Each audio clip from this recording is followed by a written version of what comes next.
Thank you, Mr. Chairman. So many people here and throughout the halls of Congress have been very kind and expressing their condolences, and I appreciate you saying this in this setting just now. Lieutenant Colonel Gabbard, you were asked in your questionnaire about your priorities, and you listed Iran and Hamas and Hezbollah and North Korea. You also mentioned Russia, but the only thing you said about Russia in fully explaining why it's a priority is ending the war with Russia.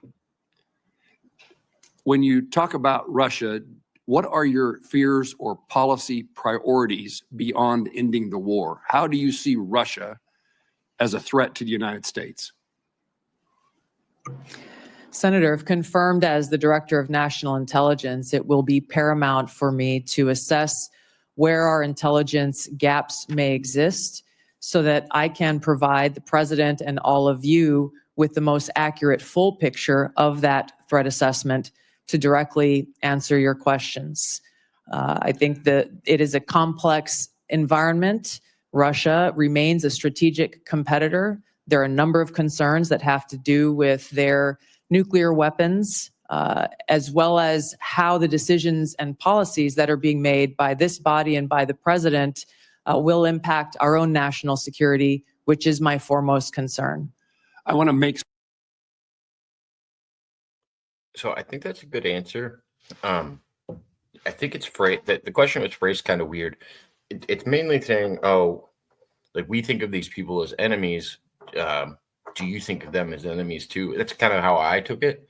But yeah, I don't think we should think of Russia as enemies as much as, no, they're not good. They're not, the leaders aren't doing things that are in the U.S. best interest, and we should try to get involved in those. We should try to interfere with them doing stuff directly to the U.S. But I don't think we want to have them as enemies by any means. I don't think that's a good long-term goal. Make certain that in no way does Russia get a pass in.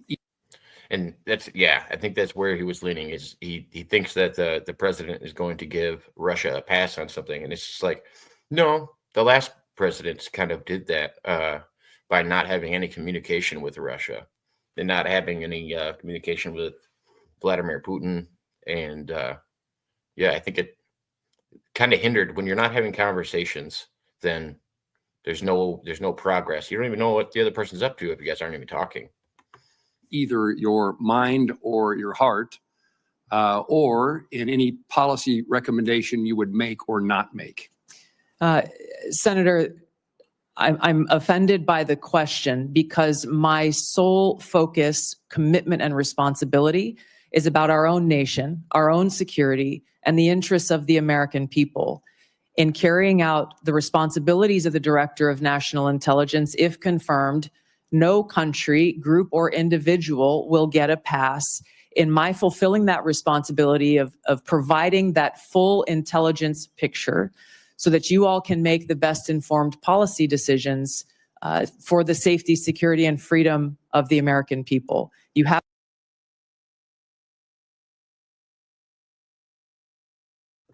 It's a great answer. It's exactly what he needed to hear.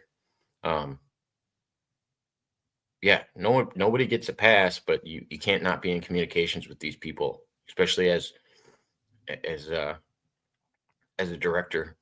I mean, she as an FBI director. I don't know. I don't understand why they would want you not in communications with these people. It's not all or nothing. It's not you either give them a pass and you're friends with them or we're enemies. There's got to be a middle ground in there when you're dealing with other countries and leaders. You have my commitment to be completely objective, unbiased, and apolitical, and I hope you understand my commitment to our country's interest. I absolutely do. You have answered my question in the manner in which I wanted to hear, that you will do this in an objective manner, provide the information necessary, and that Russia, if it's a threat, you will tell us so and tell us the details of that threat. Yes, Senator. How would you restructure the national intelligence priority framework to better align with President Trump's national security goals? Senator, this is a discussion, if confirmed, I look forward to having with the president and his national security advisor, again, based on the threat assessment and based on the president's priorities. He has spoken about a number of different priorities in different parts of the world. I would work with them on that national intelligence priorities framework, which will serve as the foundation for the intelligence elements under ODNI. Any recommendations that you have in mind to make to President Trump in that regard?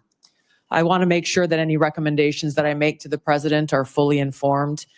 From where I sit now, I don't believe that I can make those recommendations. I take that responsibility seriously and wouldn't want to shortchange him without first doing the due diligence and work to make sure my recommendations are well-founded. How will you, Lieutenant Colonel, as the DNI, if confirmed, meet the objectivity and political neutrality requirements to ensure that you're telling the White House what they need to hear and not what they want to hear? I want to know what the DNI director is. I'm going to look this up real quick and share it with everybody. DNI director.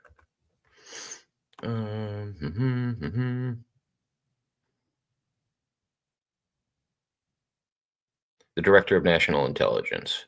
Okay. And it's got Avery Haynes was the Director of National Intelligence from January 21st, 2021 until the end of Joe Biden's term. She was the first woman to hold this position. So in charge of the Director of National Intelligence. Sorry, I don't know why I said FBI. I was like, why am I brain farting? I think I was looking at a clip earlier with the FBI director, but sorry.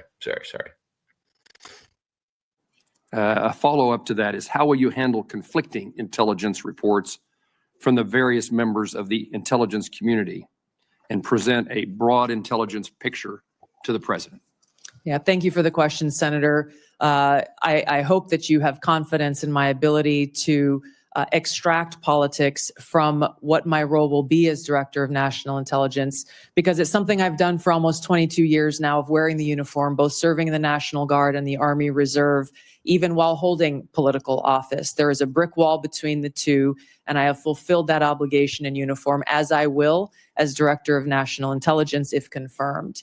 I think the president, I know the president values hearing a lot of different views, and I would make sure that in the intelligence community's responsibilities, that dissenting views are not only allowed, but encouraged, and where they present themselves, make sure that the president and you as policymakers are aware so that you can make your best informed decision. Would you agree with me that bias and prejudice, if it exists any place, exists in both sides of an issue, both partisan sides of this place called Washington, D.C., and the goal, the effort that you will make is to make certain that all the information is presented in a nonpartisan, direct, and manner based upon the facts as known? Yes, Senator, I agree, and you have my commitment. This is essential for the American people and all of you to have faith and trust in the intelligence products that are being delivered. One of the greatest challenges is knowing who's telling us the truth. And we need a DNI who tells the truth. True? Yes, I have a long record of speaking truth to power and would continue that commitment if confirmed in this role. Thank you. Thank you, Senator Moran. Yeah. Tulsi Gabbard, great answers.